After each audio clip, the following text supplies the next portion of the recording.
एक ऐसा ख्वाब जिसमें तारीख की बड़ी बड़ी सल्तनतों का उरूज व ज़वाल बता दिया गया। ये ख्वाब किसने और क्यों देखा था, इसकी सही ताबीर क्या थी और ताबीर बताने वाले शख्स को शेर के सामने क्यों डाल दिया गया। आज हम इस वीडियो में हज़रत दानियाल अलैहिस्सलाम का मुकम्मल वाक़या पेश करेंगे।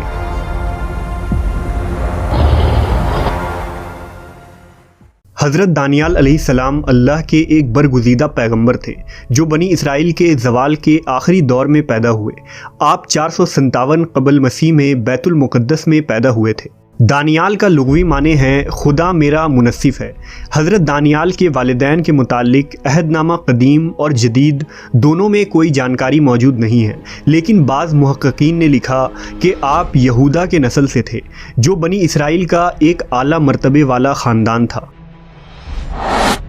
जब दानियाल अलैहिस्सलाम जवान हुए तो ये बनी इसराइल का बदतरीन ज़माना था। लोग बदआमालियों, जुल्म, ज़नाकारी और तरह तरह के बुराइयों में मुब्तला थे और अल्लाह के नाफरमान हो चुके थे। लिहाजा अल्लाह का अज़ाब बनी इसराइल पर बुख्त नसर बादशाह की शक्ल में कहर बनकर नाजिल हुआ। बादशाह बुख्त नसर उस वक्त बाबिल का एक जालिम बादशाह था। उसने यहूदा रियासत पर हमला कर दिया और यहूदियों के मुक़द्दस इबादत खाना हैकल सुलेमानी को नेस्तो नाबूद कर डाला।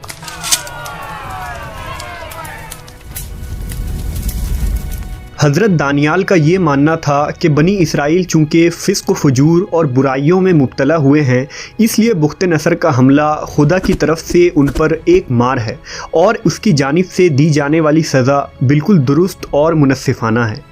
बुख्त नसर ने यरूशलेम को तबाह कर डाला और बेदरीग लोगों का कत्ल आम किया और बाकी बचे लोगों को कैदी बनाकर भेड़ियों के रेवड़ों की तरह हाँक कर बाबिल ले गया। उन्हीं कैदियों में हज़रत यर्मिया और हज़रत दानियाल अलैहिस्सलाम भी शामिल थे।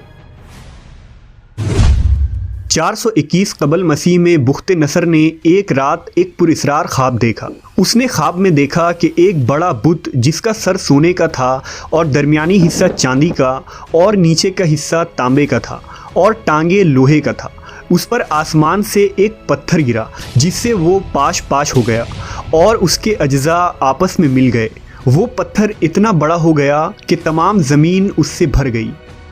बुख्त नसर इस ख्वाब से हैरान हो गया। उसने अपनी पूरी सल्तनत से काहिनों और नजूमियों को बुलाया और उनसे ख्वाब की ताबीर जाननी चाहिए, लेकिन इस अजीबो गरीब ख्वाब का मतलब कोई न बता सका।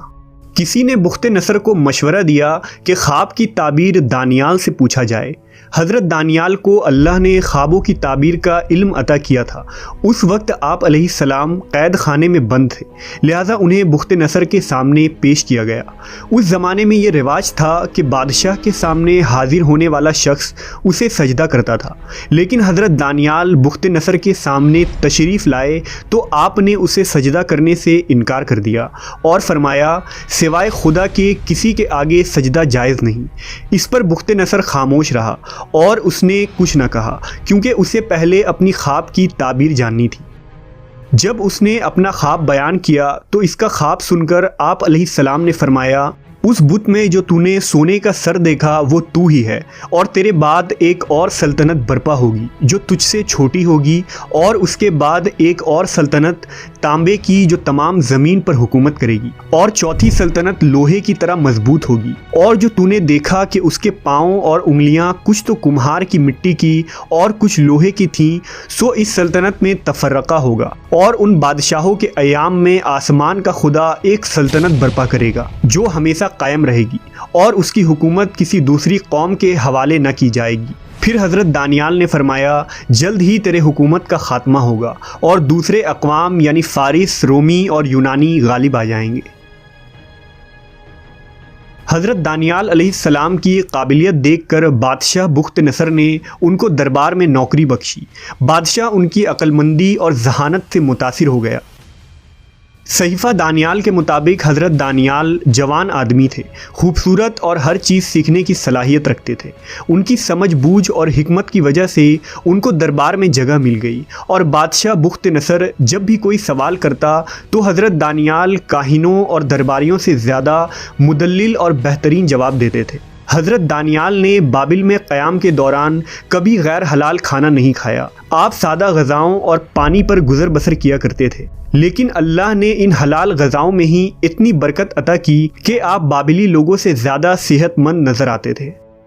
हज़रत दानियाल हर वक्त अपने परवरदिगार की इबादत में मशगूल रहते और रोज़ 3 बार बैतुल मुक़द्दस के जानिब रुख करके अपने खुदा की बुज़ुर्गी और बड़ाई बयान करते थे। 410 कबल मसीह में बुख्ते नसर को फिर से परेशान कर देने वाले ख्वाब रोज़ आने लगे। लिहाजा हज़रत दानियाल ने इससे फरमाया कि तेरी हुक्मरानी तब ही महफूज रह सकती है जब तू खुदावंद की हुक्मरानी तस्लीम करेगा। हज़रत दानियाल ने उसे नसीहत की कि इस सूरत हाल से बचने के लिए गरीब बंदों पर अपने ख़जानों का रुख खोल दे, भूखों और मोहताजों की मदद कर, फिर शायद खुदावंद तुझ पर अपना रहम कर दे। लिहाजा बुख्ते नसर ने इस नसीहत पर अमल किया।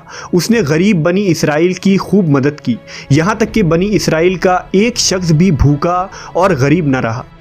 लिहाजा बुख्ते नसर पर आने वाला अजाब टल गया और मुल्क के हालात बेहतर हो गए। 397 कबल मसीह में बुख्ते नसर की मौत हो गई। मवर्रखीन ने लिखा कि दानियाल अलैहिस्सलाम की मिसाल हज़रत यूसुफ़ अलैहिस्सलाम की तरह है। आप हज़रत यूसुफ़ की तरह ही कैदी बनाकर दूसरे मुल्क में लाए गए और दोनों को ही ख्वाब की ताबीर के इल्म से नवाजा गया था। अगर यूसुफ़ अलैहिस्सलाम ना होते तो पूरा मिस्र तबाह हो जाता। बिल्कुल इसी तरह अगर दानियाल अलैहिस्सलाम ना होते तो बाबिल तबाह हो चुका होता। बुख्ते नसर के मरने के बाद इसका बेटा बालशाज़ार बादशाह बना। ये इंतहाई नालायक और अय्याश बादशाह था। दूसरे वज़ीर जो हज़रत दानियाल के बड़े ओहदे की वजह से उनसे जलते थे, उन्होंने बादशाह को हज़रत दानियाल के ख़िलाफ़ भड़काना शुरू कर दिया और बादशाह को बताया कि दानियाल ना आपको सजदा करता है और ना ही वो बाबिल की सल्तनत का खैरख्वाह है। वो तो ये कहता है कि जल्द ही बाबिल की सल्तनत का ख़ात्मा हो जाएगा और उसके खुदा की हुकूमत कायम होगी। लिहाजा बादशाह ने आपको शेरों के आगे कैद खाने में डाल दिया।